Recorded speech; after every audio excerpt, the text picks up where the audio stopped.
Hello friends, आज हम array of structures की बात करेंगे। हमने लास्ट वीडियो में देखा था कि हम स्ट्रक्चर को कैसे डिक्लेयर कर सकते हैं और अगर हमें उसके वेरिएबल डिक्लेयर करने हो तो हम कैसे कर सकते हैं। हमने एक स्ट्रक्चर डिक्लेयर किया था जो क्या क्या ले सकता था, एक नेम एंड एक मार्क्स। फिर हमें अगर स्टूडेंट का डेटा स्टोर करना था, मान लो हमें 5 स्टूडेंट्स का डेटा स्टोर करना था, तो हमें 5 वेरिएबल बनाने पड़ते थे, ST1, ST2, ST3, ST4, ST5। इसी तरह मान लो हमें 50 स्टूडेंट्स का डेटा स्टोर करना होता तो हमें 50 वेरिएबल्स बनाने पड़ते। Obviously this approach is very inefficient कि जितने हमारे स्टूडेंट के डेटा हमें स्टोर करना है उतने हमें वेरिएबल बनाने पड़ रहे हैं। तो इसका सोल्यूशन क्या है? हम यूज़ कर सकते हैं array of structures. Array of structure को आप कैसे डिक्लेयर करते हो? आपका डेटा टाइप क्या रहेगा? स्ट्रक्चर टाइप का, स्ट्रक्ट स्टूडेंट। जो भी आपका स्ट्रक्चर है आपका ये डेटा टाइप रहेगा। हमने क्या बात की थी, जो भी आप स्ट्रक्चर डिफाइन करते हो वो बेसिकली एक न्यू डेटा टाइप बन जाता है, एक new user defined data type. Array को आप कैसे डिक्लेयर करते थे? डेटा टाइप, एरे का नेम और एरे का साइज। तो हमने डेटा टाइप क्या दे दिया? स्ट्रक्ट स्टूडेंट, जिस टाइप का हमें डेटा स्टोर करना है। फिर हमने एरे का नेम दिया स्टूडेंट्स और फिर उसका साइज दिया कि हमें 5 स्टूडेंट्स का डेटा स्टोर करना है। डेटा किस टाइप का? आपके स्ट्रक्ट स्टूडेंट टाइप का। और एरे के ith एलिमेंट को हम कैसे रेफर करते हैं? एरे का नेम और फिर आई सबस्क्रिप्ट, उसका यूज करके। और हम स्ट्रक्चर के किसी एलिमेंट को कैसे एक्सेस करते हैं? डॉट ऑपरेटर का यूज करके, डॉट और जिस एलिमेंट को हमें रेफर करना हो। तो इन्हीं दोनों नोटेशन को कंबाइन करके हम एरे ऑफ स्ट्रक्चर के एलिमेंट्स को रेफर कर सकते हैं। जैसे हमें अगर ith एलिमेंट को रेफर करना है, बेसिकली ith स्टूडेंट के नेम को रेफर करना है, तो हम क्या लिखेंगे? पहले तो एरे वाली नोटेशन, स्टूडेंट आई, कि मेरा ith एरे लोकेशन पर इस स्टूडेंट का डेटा पड़ा है। फिर उस डेटा में से मुझे कौन सा डेटा उठाना है? मुझे नेम उठाना है, तो डॉट नेम।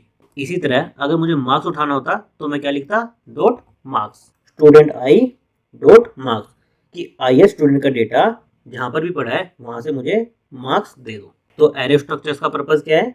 कि आपको मल्टीपल एलिमेंट डिक्लेयर ना करने पड़े, आपका एक ही वेरिएबल डिक्लेयर करके काम चल जाए।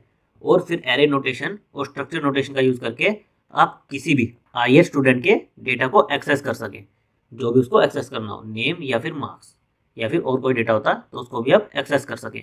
डिक्लेयर हम कैसे करते हैं? डेटा टाइप किस टाइप का? स्ट्रक्ट स्टूडेंट, एरे का नेम, उसका साइज। ith एलिमेंट को कैसे रेफर करते हैं? एरे का नेम, आई सबस्क्रिप्ट, डॉट ऑपरेटर और फिर जिस एलिमेंट को हमें रेफर करना हो। इस चीज़ को हम एक प्रोग्राम के थ्रू भी देख लेते हैं। इस प्रोग्राम में हमने क्या किया? हमारा एक स्ट्रक्चर डिक्लेयर किया जो क्या स्टोर कर रहा है? एक नेम और एक मार्क्स।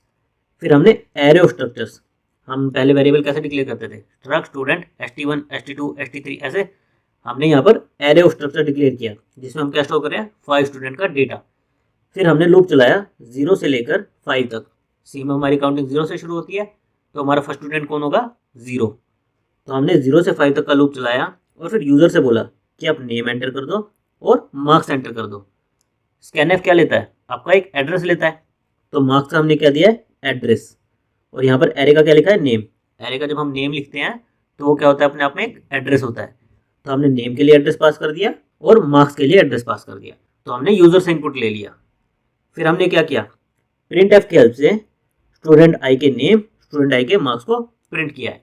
बेसिकली हमने लूप के अंदर प्रिंट एफ स्टेटमेंट की हेल्प से उन्हीं नेम और मार्क्स को प्रिंट किया है जो हमने यूजर से एंटर करवाए थे। तो इसको एक बार रन करके देखते हैं। रन करने पर क्या होगा? हमें डेटा एंटर करना पड़ेगा। तो मैं डेटा एंटर करता हूँ। पहला मैं नेम देता हूँ रमेश, मार्क्स में दे देता हूँ 83। फिर डेटा देता हूँ सुरेश, मार्क्स में दे देता हूँ 70। फिर मैं डेटा देता हूँ अमित, मार्क्स में दे देता हूँ 90। फिर मैं डेटा देता हूँ वरुण और मार्क्स में दे देता हूँ 60। और फिर लास्ट में मैं दे देता हूँ दीपक और मार्क्स में दे देता हूँ 80। तो जैसे ही मैं एंटर करूँगा मेरा लूप के अंदर से यही डेटा प्रिंट हो जाएगा। मेरा मैसेज है एंटर डेटा इज, फिर प्रिंट हो गया रमेश 83, सुरेश 70, अमित 90, वरुण 60, दीपक 80। तो इस तरह से आप एरे ऑफ स्ट्रक्चर्स को डिक्लेयर कर सकते हो और किसी भी ith एलिमेंट को एक्सेस कर सकते हो। Thank you guys.